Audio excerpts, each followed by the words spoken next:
topic assigned today is a continuation of the topic we have addressed in the past two talks, and it relates to the remodeling of the economy,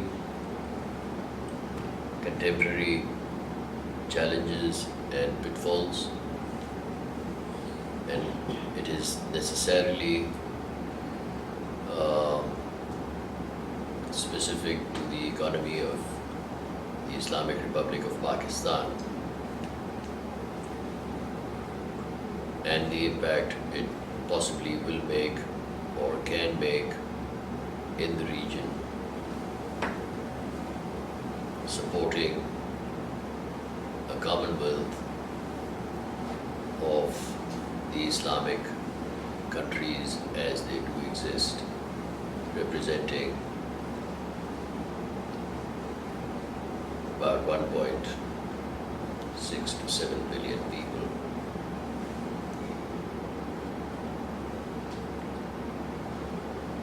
The aspects which I hope to cover today essentially from the perspective of any economy relate to two fundamental pillars that support it. One is sociology and the other is jurisprudence. If an economy is not supported by the right social structure of any nature and description, clearly and legally defined in place, and if an economy does not have a set of laws that are in consonance with the social structure, then remodeling is far-fetched. The operating of an economy, the addressing of an economy, the managing of an economy are all impossible factors.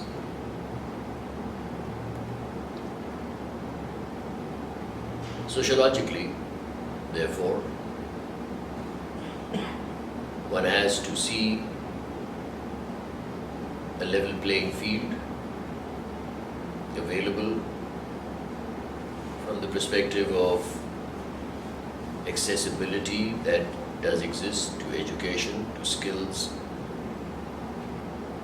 to jobs, to enterprise. And judiciously speaking,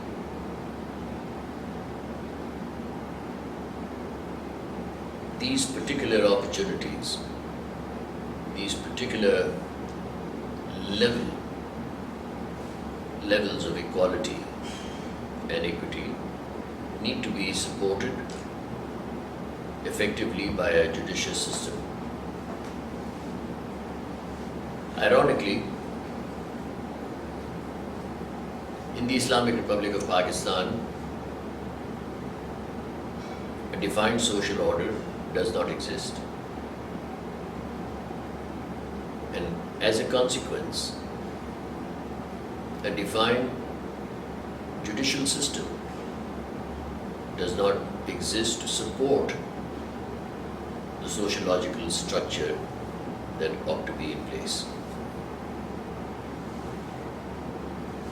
Now, these are very pertinent factors,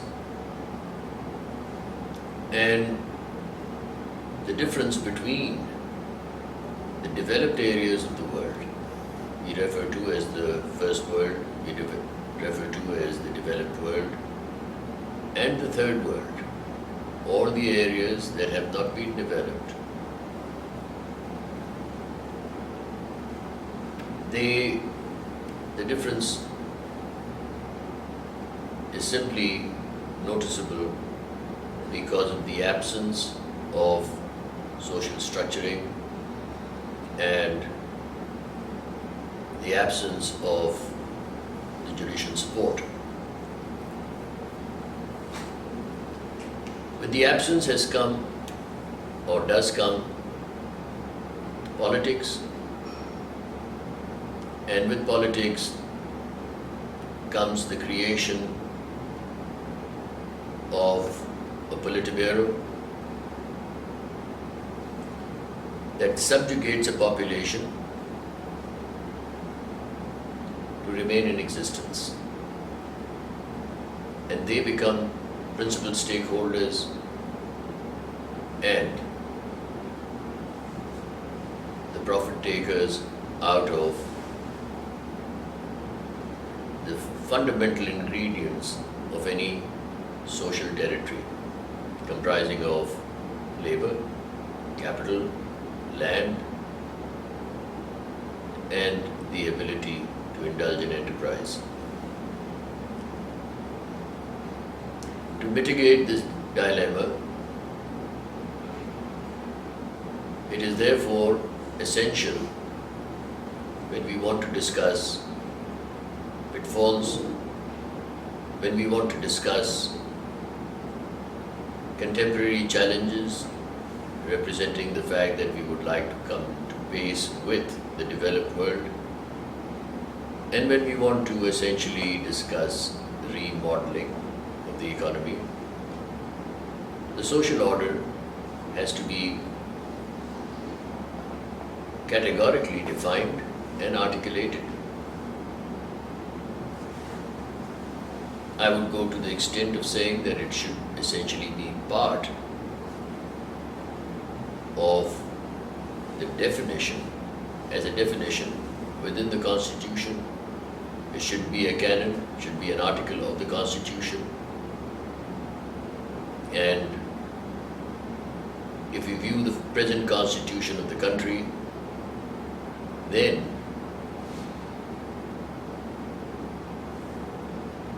in explaining the preamble of the Constitution, this can be easily accommodated.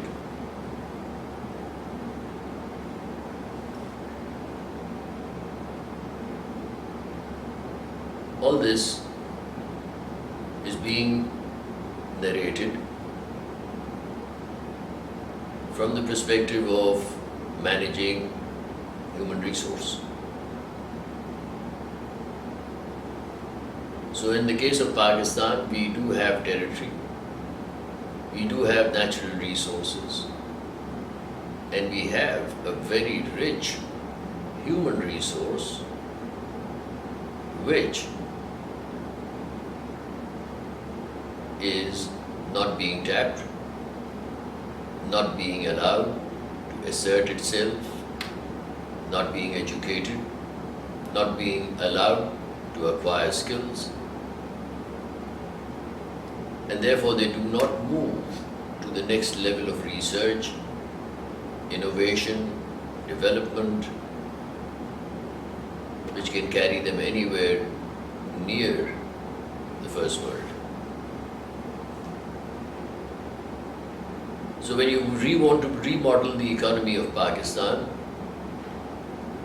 the entire focus has to be on the upgrading of the the human resource that is available within the country. When we talk about the human resource, the availability of opportunity for education is essential. But barring that, there are two other essentials that have to be viewed and addressed. One is compensation of labor, adequate enough to meet the levels of subsistence at the highest level available, And the outfall of this compensation of labor is a review of your medium of exchange. You cannot compensate labor with a medium of exchange that is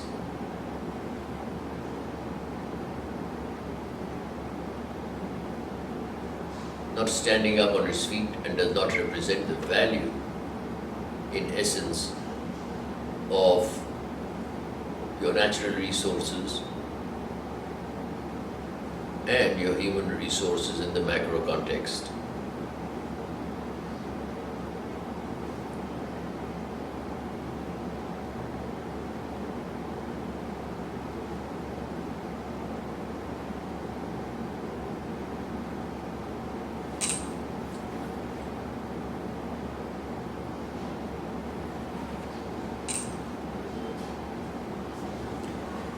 In the development of the human resource, there are three stages that have to be understood. The first is the dispensation of education that brings about a knowledge base, and when you transit from the knowledge base, it brings about wisdom. That is at the root of all development that can occur in any social environment. So this is fundamental to the development of human resource in any society, irrespective.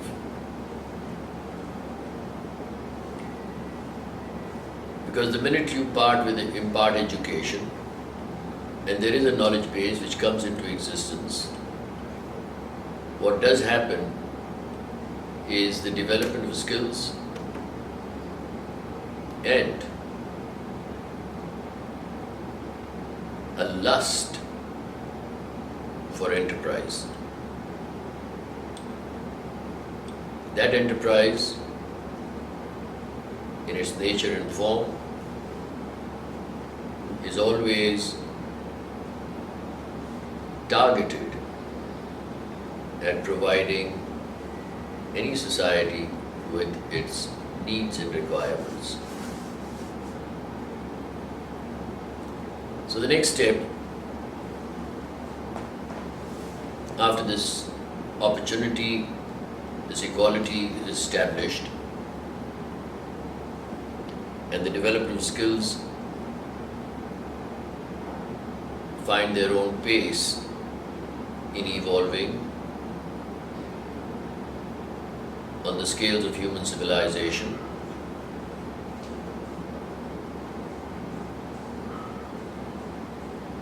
will come about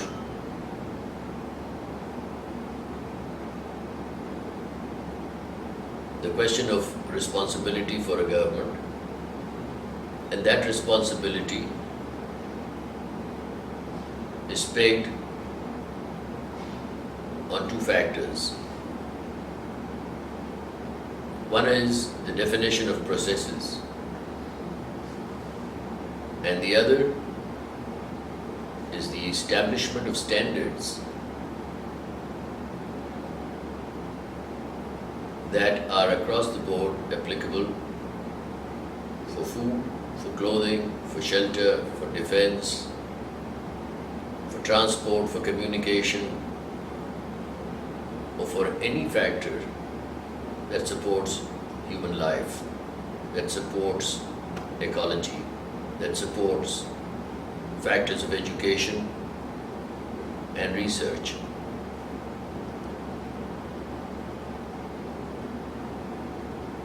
If we have to go beyond,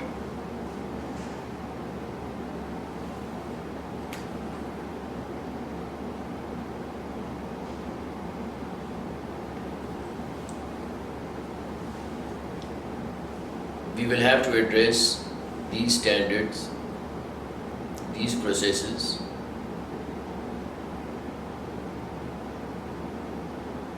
in a manner where the educational institutions of the country become an integral part of the regulatory regime.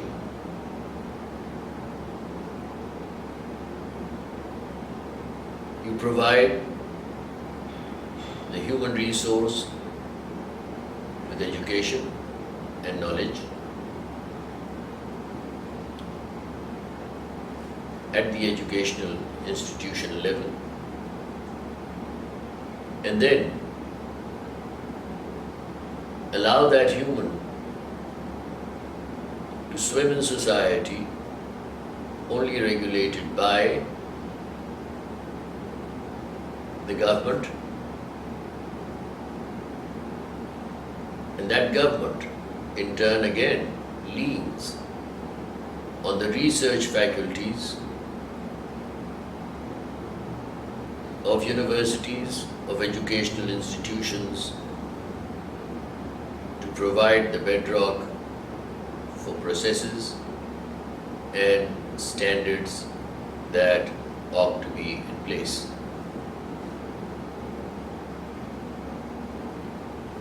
It is pertinent to quote the Quran at this juncture, where it provides us with an injunction clearly saying, go for the best, go for nothing but the best.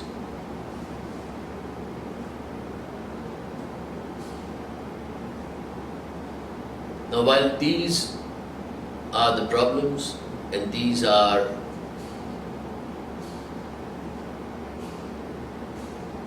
the points that have been narrated that can mitigate the problem,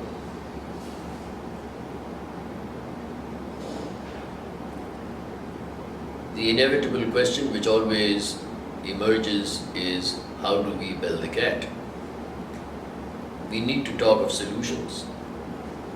We need to talk of methods on the basis of which this large agenda can be invoked and can be made into a reality. There is only one way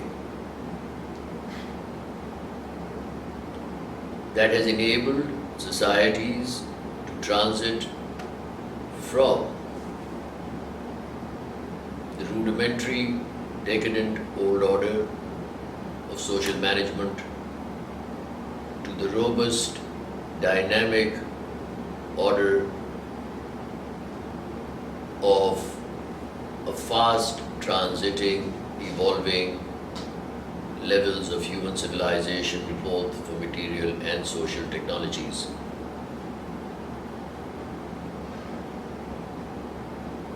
And this order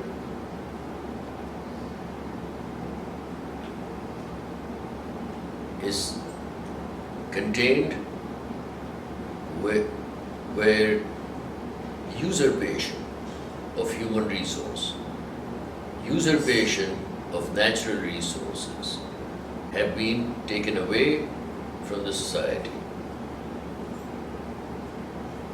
If I were a feudal, if I were a landlord, if I had people captive on my territory, it would be my preference to keep them enslaved.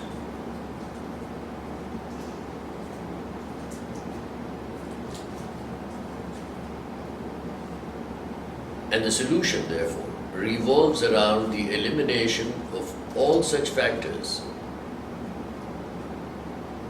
whether they relate to land, whether they relate to labor, the human resource, they relate to capital, they relate to enterprise, they relate to research, they relate to education, that must be freed from captivity.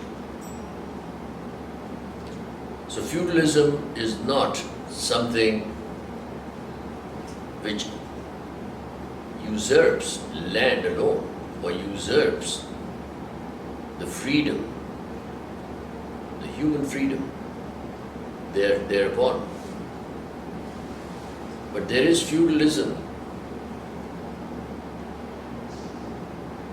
for the management of capital as well. There is feudalism in the freedom of enterprise as well. There is feudalism for foreign policy, there is feudalism in defense. And all such forms of usurpation, captivity, have been denounced by the ideological anchor on the basis of which the Islamic Republic of Pakistan was first founded in any case. So the solution is the absolute doing away of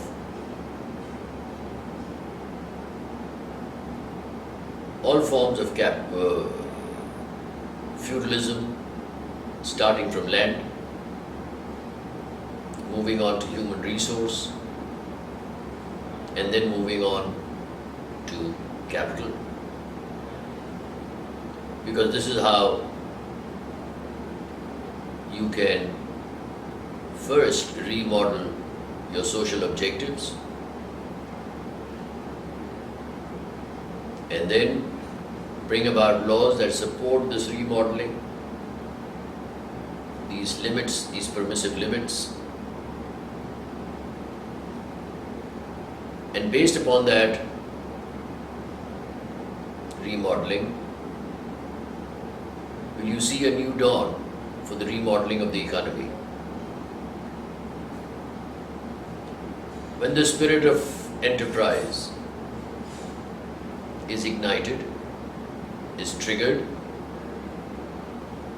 and it does not find support in the human resource available in any given territory or the judicial order, then that enterprise or that society, and in contemporary history that nation state, is doomed to ever see light of day. So in this third series of the same talk, same subject, the emphasis is on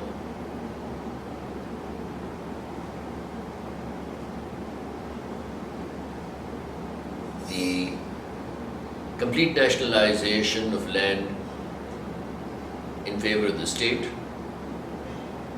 and its utilization at a cost across the board for individuals, for institutions, for corporates, for any legal entity.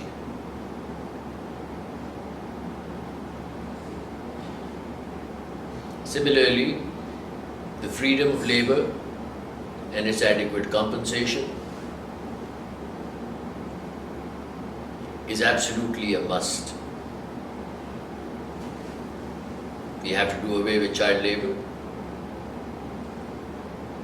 and we have to compensate labor that does qualify adequately to be able to enable them to meet their needs for food, for clothing, for shelter, for healthcare, for education, the like.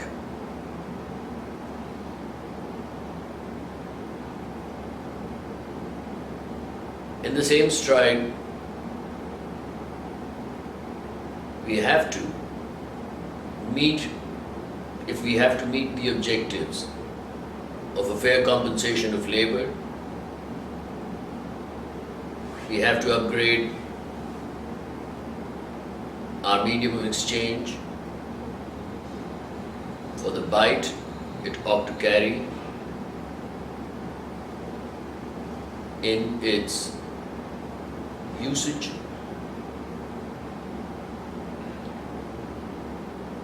And that is only possible if we link our medium exchange to a tangible and not an alien currency.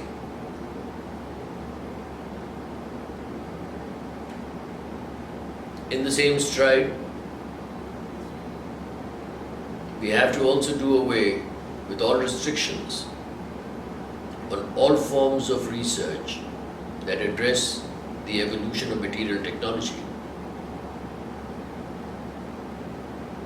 be it in the field of nuclear sciences, be it in the field of physics, chemistry, pharmaceuticals, agriculture, the like.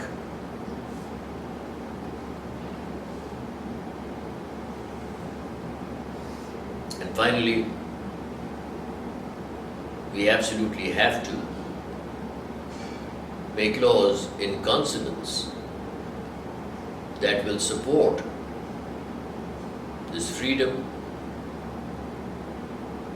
for the management of land, labor, capital, and enterprise, totally devoid of politics and entirely leaning on the ideological bedrock which is responsible for our existence and our being found. I rest my case. Thank you.